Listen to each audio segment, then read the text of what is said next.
When you combine tenacity and a big personality, you've got my next guest. Lachelle Bender has run a successful school that teaches nail technicians and is now pivoting to also cover manufacturing. Her experience through it all has given her a ton of lessons in business and in marketing. And you're probably going to want to listen to those. Stay tuned.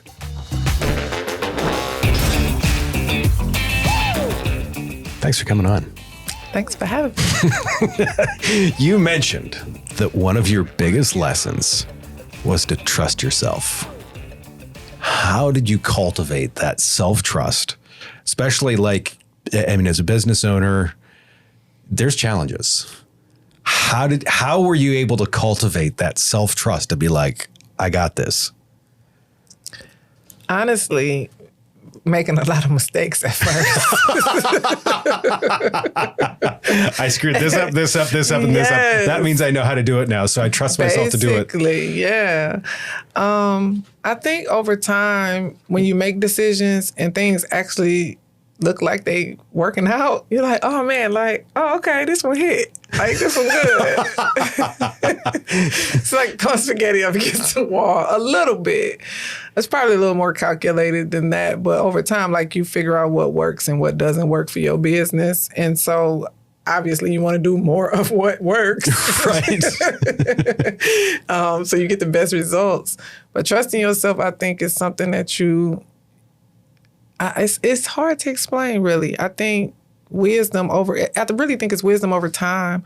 Sure. And it is a culmination of events and experiences and patterns and really messing up and saying, even if I mess up, it's all right. It's okay to mess up. So I'm a big believer in fail forward, fail fast, hurry up and screw it up so you can hurry up and fix it and so you can get on the right track faster. I used to beat myself up a lot when I thought I screwed things up. I didn't know all the answers, but the truth is you don't know the answers. That's why you're on the journey, right? You're on the journey to find the answers. And so you're going to make wrong turns. There's going to be roadblocks. There's going to be setbacks. And through all of that, you're gathering information, right? To know how to strategically move later on down the line. And so I think trusting that I'm doing the right thing, that I have pure intentions, that it is making the type of impact on the people that I serve, I think that's what's taught me to trust myself. My students, they've taught me for me to trust myself because I know inherently how it feels when I don't trust myself and when I doubt myself and when I don't think that I'm doing a good job. So the opposite of that is, girl, believe in yourself. You got this. You're doing the right thing. You're doing it for the right reasons. The right people are going to be attracted to your light. And so I think that's how I learned how to trust myself. Interesting. It's funny to me because with that, it's that taking that first initial leap. Mm-hmm. And you've had no issue with doing that, knowing that you're I can fix this. Well, and I think originally it was really a faith jump. It was okay. No, listen, I ain't really got nothing to lose. I already don't have nothing. If you at the bottom, the only place to go is up. Yeah, sure. And so I was in a place in my life where I felt like my life didn't fit where I thought it was supposed to be going. My life was hurting me. I was literally in physical pain from looking at my life look raggedy. It was looking like it was falling. I just got started. I'm 19. Why my life already look like it's going down the tubes? You know what I mean? Yeah. And so I think I wanted to see if I gave it all I got, what would I get? And you've done well with that, for sure. That's what I did.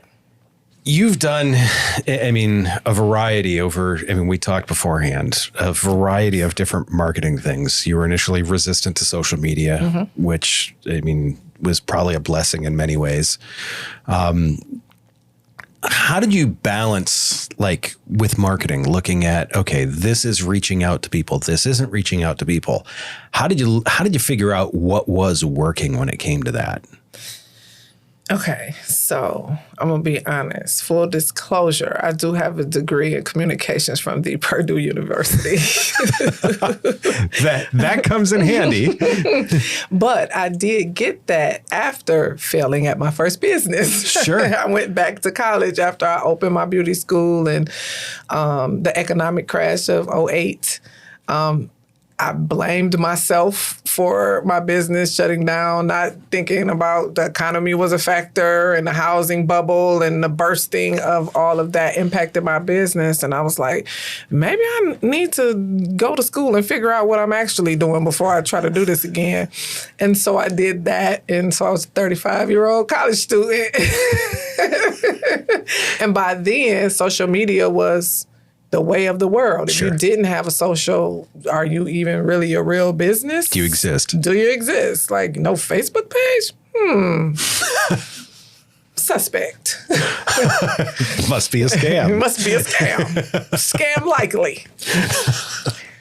And so that helped me be able to understand the dialogue that you have, I guess, with your audience, like that the transaction comes from people knowing, liking, and trusting you, and how your message is, I guess, connecting to something that they feel about whatever stage of life that they're in or whatever the service is that you're offering. So I think being able to like fire those kind of images in my brain about like, oh, it's really a conversation with your customer, like trying to understand their needs versus just pushing my product off on them and saying, come paint these beautiful nails. You know, there are other challenges that why are they wanting the freedom and independence and all of the things that come with working for yourself? Because that's what I'm teaching them how to do, be independent, right? Work for themselves, earn a living, not punch a clock, have flexibility, you know, build a life that you love and dreams that you imagine and not build somebody else's dream, right? And so I think that's narrowing the message down to actually speak to them like a person and not like an ad, I think was the most important part. It's interesting you say that because Lindsay, when she was on here, talked about empathy. Mm-hmm. Do you feel like you were able to empathize with the people that you're bringing in as students? I am the people that I'm bringing in as students. Makes sense. I see a lot of like the characteristics that I had as a very young person in a lot of my students. They're tenacious. they're ambitious. They're goal driven, and they're hungry to have something of their own.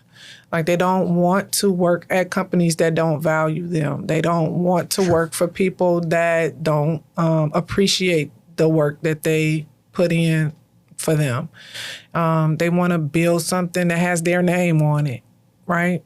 A lot of them have challenges, from personal challenges to socioeconomic challenges, just trying to figure out how to navigate life. And so I think it goes further than empathy. If you can go further than empathy. There's an association there. Yeah, like I feel really connected to a lot of them because I understand exactly the space that they were in because I was also in that space. So in some pre-questions, you're like, oh, he's going to those. You mentioned follow-up is big, and then in some cases that you missed on follow-up. We all have. I'm probably missing a day. Doesn't matter what day that people are listening to this. We're probably missing follow-up on that day. 100%. I understand this. I'm assuming you've corrected some of that or at least taken some corrective action on that. What's been a big help for you in correcting and making sure that you are getting that follow-up with them? being honest and being transparent as much as possible. I don't have a huge team or staff, so a lot of things that I do, I have to do, which means, more hours at work, following up. Email is big. Sometimes I just reach directly out, or I'll place phone calls to individuals who want information, depending on, how I think it might fit into what we're doing right now, the urgency of the person. They might say they want a class 6 months from now. She might not get an immediate call, but she'll get an email and she'll get a follow-up at some point. But somebody who say, listen, I'm ready to start in the next class, what I need to do, we're going to follow up. So, I mean, you've pretty well done the marketing on your own from day one, haven't you? Yeah. You've encouraged others to get help with marketing. Yeah. Why? What do you think the biggest reason for some people to get help with it would be? You save yourself a lot of money, a lot of pain and heartache when your stuff ain't firing right. Because let's just be for real. Like you know, especially in the service business, you know how to perform the service. You may not know all of the business aspects. And so the marketing is something that you can pay somebody to do. You can even barter. Maybe you don't got no money to give them. Maybe you can work out some other kind of, exchange for services, something, even if it ain't that. Maybe you do something else really well. Maybe you do graphics, but you're not good with, people have, in this world, you got to have more than one kind of skill. Let's be honest. So I do encourage people to get help with the marketing because you can you can step over a lot of the mistakes and get a clear line. Like you don't have to waste so much time trying to figure it out, just trying to do it yourself through trial and error. You can get somebody who can read the data, who can tailor the message, who can target the audience that you're looking to capture their attention. And so somebody who's well-versed in that part of it is going to ultimately generate revenue for you, because that's the whole point of the marketing. And so you can attract the people who want the services that you are providing. So I wish I would have listened really early on in my career on the social media side. I was, hesitant. That's a kind way of putting it. It's like more stubborn. By the way you looked at me when you said that, I'm like, I believe she's using the polite terminology there. I didn't have any experience. Like, I know what I know now because I did spend 4 years in college studying marketing and communications and how we communicate effectively with each other. So I feel like a lot of mistakes I made was because I didn't know what I was doing. So you might as well find somebody who knows what they're doing. Pay them the money. They deserve it. Give them the money and get what you want in return, which is more satisfied customers. And they found you right away instead of having to look through a needle in a haystack. It's interesting because you kind of remind me of the old story of there was a ship that the engine wouldn't start. Mm-hmm. They called in a bunch of different mechanics that all looked at it and said, we can't figure it out. They brought in another mechanic. I know the story. You know where I'm going with this. He hit it with a hammer and it started. Mm-hmm. And they're like, what's the bill? And he goes, $10,000. And they're like, well, that's not worth it. And he goes, right. He goes, okay, so it's $10 to hit it with a hammer and it's $9,990 to know where to hit it. Hello. And knowing where to hit it, knowing that, yes, yes, it does. When it came to promotion for your business, and I mean, well, first off, let's talk about your business for a second. You're teaching people how to become nail technicians, correct? Correct. You were the first school in Ohio to do this? Absolutely. So that's big. I mean, it is. It very much is. Don't play that down. It's a big thing.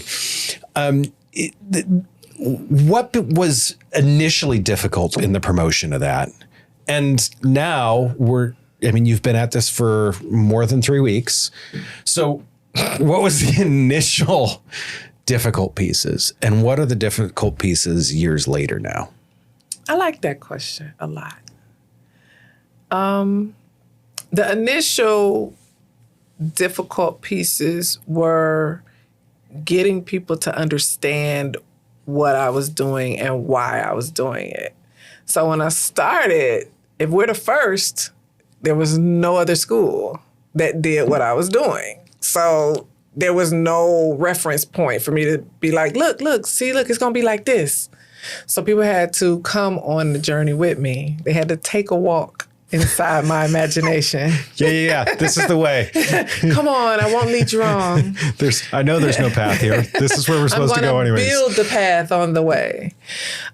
So that was probably the most challenging part. However, even in the challenge, once I figured out how to explain it, people were like, oh, that sounds like it's pretty cool. Yeah, sure. We'll give you a couple startup dollars, all right? I entered a couple business plan competitions, came in the top finalist panels and different things. So I was on this wild ride, and it was fun. And I didn't know what the hell was going to happen, but I didn't want to stop. Like, I wanted to see what was actually going to happen if I didn't quit. And so that was probably the biggest part, like not quitting, because like, face it, if you're an entrepreneur, people tell you no for breakfast. Like, no. We're not interested. Not right now. We hear it all the time. You hear no a lot. It takes one yes. It takes one yes, but you got to live through the 7,500 no's. Yeah. And so after you hear a dozen no's, and it can be discouraging if you don't have thick skin, if you're not really built for it, if you're really questioning and doubting yourself.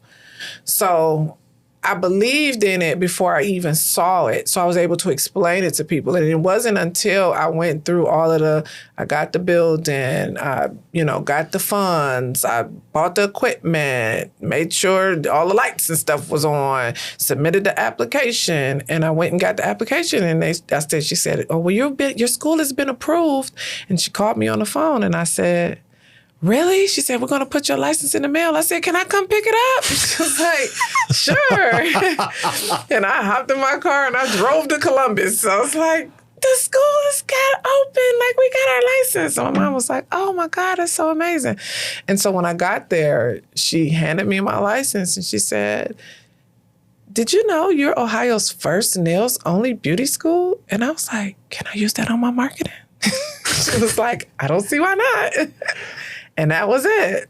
So and it took me even after that a long time to use it on my marketing. Like, it probably took me 10 years after that to like outwardly say it. And so the biggest challenge in the beginning was like not quitting, because it's easy to quit when you're the only person who sees your vision. You don't have to share it with anybody. You can fail in private. You can you can cry all to yourself, and nobody will ever know that you was working on this big, beautiful thing, right? Yeah. And so now the biggest challenge, people have seen me doing the thing, right? Like, I've been doing the work for many, many years. And so the challenge now is making it bigger, making it better, building something that could possibly be around even after I'm gone.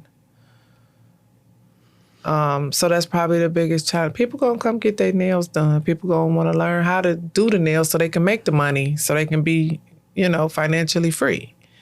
So that's probably not the biggest challenge. The biggest challenge is probably access to resources. Sure. As a small business, we don't get the pick of the litter. They're not just handing out money to us. It has not been raining. Yeah. No one's making it rain for me. Listen, I'm waiting on the day. I'm gonna be the first one in line. So, but I will say this about that. even though they're not just, doing it for the 99 and the 2000s like cash money, there's lots of resources now that are not monetary, right? Yes. Like, so 20 years ago, we didn't have SBK. We didn't have Manufacturing Works. Like, we didn't have organizations that would help you build your business, help you navigate the landscape, help you connect you to people. Just the connectedness alone. If it wasn't for SBK, I wouldn't even know you. Yeah. Right? Yeah. And so I was talking to my girlfriend, and she's a lots of my friends are entrepreneurs. She owns a transportation company, and she was complaining, and I said, listen, your money is in your network. The money is the resources, and the money and the connections they're there. Who's in your network? Those are the people you need to be speaking with and talking to and, having coffee with, whatever you need to do, because they have information that you don't have. They know, systems and strategies and different things that help them get where it is that you see that they are now. So I'm always big on referring people to agencies and organizations that have assisted me, because my list is long. I would be lying if I said I got here this far all by myself just through my tenacity. That would be a bold-faced lie. There have been lots of people who have lifted me, who have pushed me, who have carried me, who have listened to me whine and moan and complain, right? Like, we do that? Yes. Even if we don't want to believe we do, because it gets heavy, it gets hard. Yeah. You get tired of fighting for things that you feel like you like kicking against the brick. Like, it's not moving. I'm not seeing the progress. Like, I know I can be further than this. Why is this not working? And that comes back to those earlier mistakes. Yeah. And so there have been people who's like, Lachelle, you can't stop. Because at some point you realize that it's bigger than you, right? Like, it's bigger than this little dream I had of having this little beauty school and just being able to work for myself. Now there are other people attached to not just seeing it thrive and succeed, but their dreams are now a part of a dream you had. Their goals are now, attached to where it is you're driving this thing to. And so now it becomes more important to you to do the things that you need to do to make sure that you are crossing all the T's and dotting all the I's, like that you have done all that you can to grow your business so it's sustainable, so it's impactful, and so that it means something to other people and not just to you. And so the lights come on tomorrow. Yeah. What is... I've got a couple of good kind of personal ones for you. Okay. What's your favorite thing about running your own business? Hey, can't nobody tell me what to do.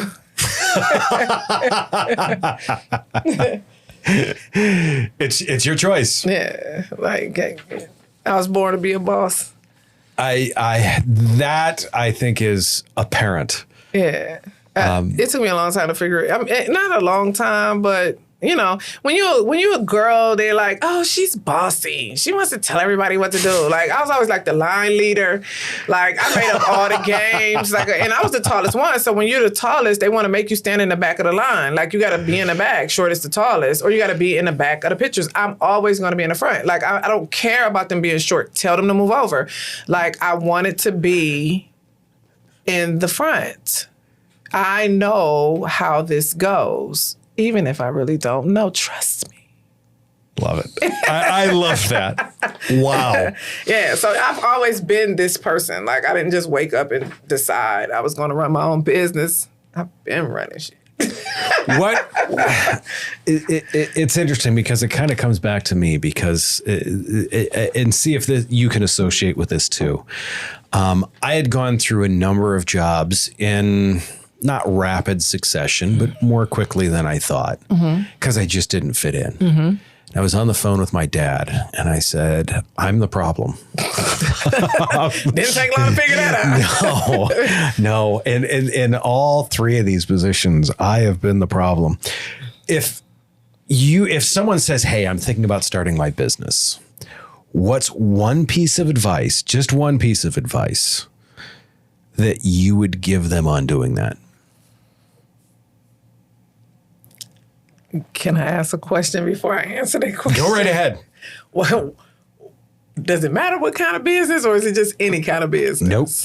Okay. If there is universal business, like I'm not going to start nail salon. I'm probably not going to do much with nails, as you can see. The fact that you closed your eyes when I held my hands up there, that's very telling. Stop. So what's that one piece of advice that you'd be like, this is something that I messed up that you don't want to mess up?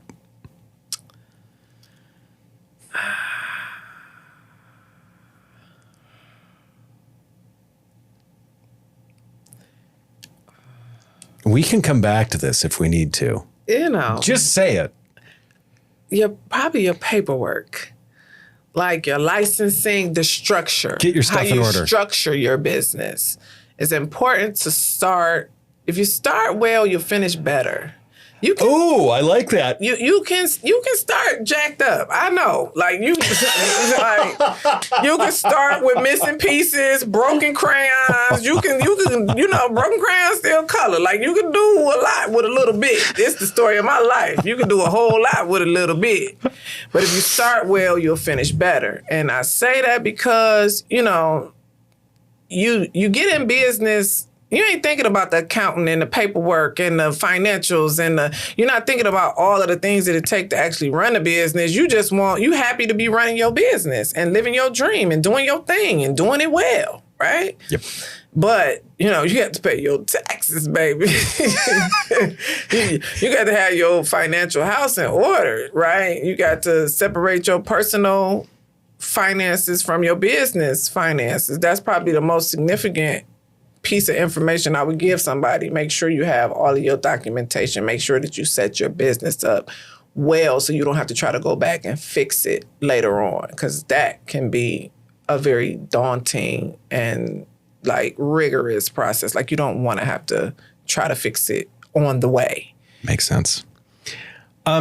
You have something exciting coming up here that you're working on. I do. Why would you bring it up? Because it's so, and to me, so to give anyone that does not know you some background, you started the school where you're teaching nail technicians. Mm-hmm. You started that approximately 2005. So we're under 20 years, but we're darn close to it. Saying 20 years sounds tough, doesn't it? No, because my daughter, she'll be 21 in January. So you started this with a 1-year-old? My son just turned 22. I wrote the business plan while I was pregnant with him. And then I had him and I started working at a beauty school. And then I got pregnant with her, and I was like, I'm never gonna get this thing off the ground. What is actually going on? And so I already had the business plan, and then I got pregnant with baby number 4, and I was like, okay, maybe I ain't doing something right. Like the math ain't math, and I don't know what's happening. And I got the funding I needed and the building that I was looking at, right after she was born. Wow. And she's going to be, so I call her my dream baby. Yeah. So then you've taught. It's been over 20 years. Hundreds. Yeah. Of nail technicians. The best in the city. What's next? And give us the brief, the brief on this. This is, it's pretty cool. This is an exclusive, Josh. I feel special. Well, you are special regardless, but right. Yeah, this in my own special way. Okay, what's next? Yes. Well, so we've been nailing the land, as I like to say. Love it. We nailed the land. Now we're going to nail the world. Love it. We're scaling our products division into manufacturing in-house. So we'll own all our own formulas. We will wholesale in bulk to other salons and individuals who be wanting to scale their own individual businesses and carry their own line of professional products. That's so, I mean, you are really going holistic, front to back. Yeah. I mean, you can take care of them as they start and as they continue. Yes. So that's awesome. always been the vision, right? To take someone from a student to a licensed professional to an owner of their own whatever. That's always been the path. That's amazing. Yeah, it's pretty cool, actually. I think I'm pretty smart, but I don't know if I did this all by myself. As business owners, we've never done it all by ourselves. Yeah. But we've been out there. Yeah, I think I'm willing to like take the hard blows. Like everybody can't be a boxer. You gotta be willing to get hit, baby. If you get in the ring, like if you gonna fight, you gotta be willing to get hit. One of my favorite sayings is from Mike Tyson, where he says, everyone shows up with a plan that goes out the window the first time you get punched in the face. And that's exactly how that happens. So yeah, like I'm willing to sacrifice what needs to be sacrificed in order for me to see my thing in the now, like in reality, like manifest it. I want to turn the doorknob, walk in and be like, this is some cool shit. Like I want to, yeah. You have, this is one question that I don't ask to many people, but I want to ask this to you. Okay. Because you've had such I mean, your path has been broad, I guess I would say. Right. Kind of all over the place, little, some rough seas at times. Yeah. You get the chance to say one sentence to your younger self. What is it?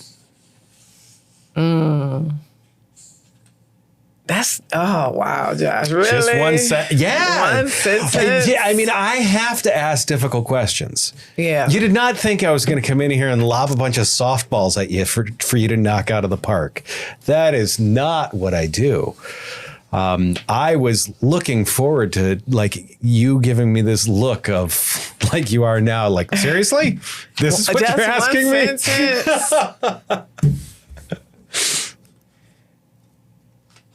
Keep going. You deserve it all. Love that. Love that. To me, that is an awesome, awesome, awesome place to end. Because people feel like you don't deserve it, and you deserve it all. Put the work in, you deserve it for sure. Put the work in, you deserve it all. I love that. Thank you for coming on. I really appreciate it. Thank you for having me. This was so much fun. It definitely was. Can I come back when I... For sure. Am I invited For back? sure. I think the people are going to want you back. That all being said, to me, I mean, I started out by saying tenacity. There's some consistency in there. And as you guys saw, she's obviously got a big personality to back all this up that works really well and envisions just things that are so great, top to bottom, front to back, and gets them to work. That being said, do me all the favors, the comments, the likes, subscribe, and that. Make sure you take care of yourself. And if you can, take care of someone else too. I will see you soon.